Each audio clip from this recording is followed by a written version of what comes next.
Hello mga madiscarding mommy. Good morning, good morning. Papasok na po ang aking mga anak. Ayan po yung aming service. Alam niyo po mga madiscarding mommy, yan po ang aming unang sasakyan na napundar ng aking asawa mula sa aming pagsisikap. Yun po, paalis na po sila. Hindi po muna ako sumama kasi may gagawin po ako dito sa aming bahay. Magbabalik lang po tayo doon sa kinikwento ko pong si Uno na sinasabi. Si Uno nga po pala, kaya Uno po ang tawag ko kasi yun nga po yung first car namin. Ibig sabihin, may plano pa po akong sundan yung aming car. At yun nga po, pinagsikapan po namin na makakakuha ng sasakyan para din po sa aming hanap buhay. Laking tulong po yan sa aming hanap buhay. Alam niyo po, nung pandemic, ang laki po ng tulong ng sasakyan na yan kasi wala po kaming masakyan. Yan po ang nagiging service namin. Buti ka mo, meron kaming pick up na pwede namin paglagyan ng aming mga arenas para mas mapadali pa po ang aming pamamalengke. So, dito po tayo ngayon sa gilid ng aming bahay.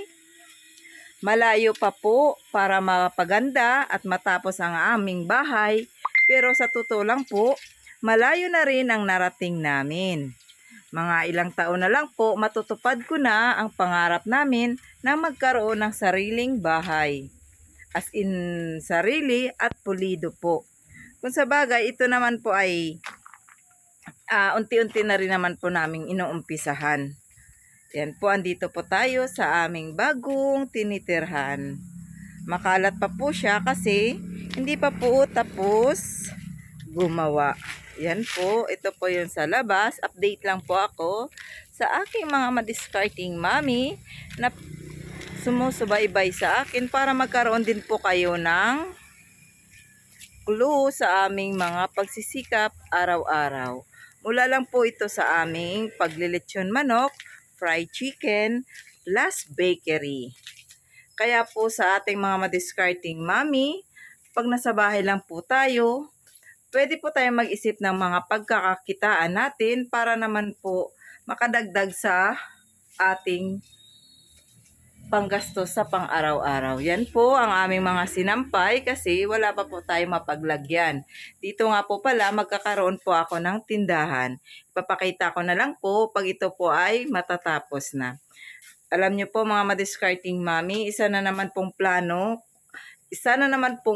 ko na matutupad pag ako po ay magkaroon ng tindahan dito sa tapat ng aming bahay.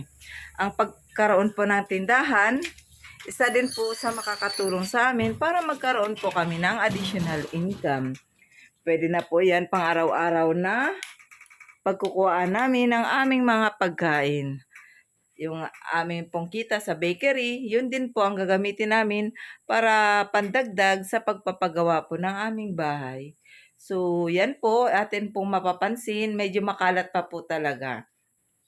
Alam niyo po mga madiscarding mami pati, ang ating buhay sa araw-araw, dapat nag-iisip pa po tayo ng pwede nating pagkakakitaan para rin po hindi tayo masyadong nahihirapan. Kasi sa sobrang taas po ng mga bilihin natin ngayon, wala na rin po tayo pwedeng isisisi, kundi ang gagawin na lang po natin, magsikap na lang po tayo para po tayo ay matugunan ang ating mga pangangailangan. So yun po ang aking makalat na bahay.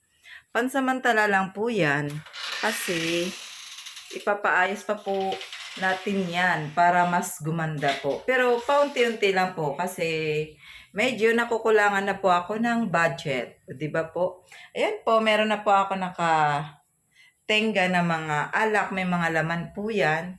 Siguro mga ilang days na lang matatapos na po yung aking tindahan. O, di ba mga madiscarding mami, dapat po masyado tayong maraming iniisip para magkaroon po tayo ng mga additional income. Wag lang po tayo papayag na lagi po tayong nasa bahay kasi po hindi po tayo magkakapera pag lagi po tayong nasa bahay. Di ba po? Kunting tiyaga sa mga kung anong meron tayo na pinagkakaabalahan.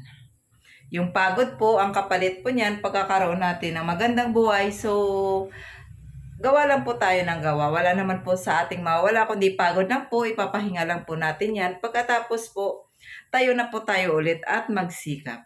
Siguro po mga madiscarding mommy, yun na po muna ang aking maibibigay na tip ngayong araw. Muli po, ito po ang inyong madiscarding mommy na nagsasabing love, love, love, and good day. Love you all. Bye!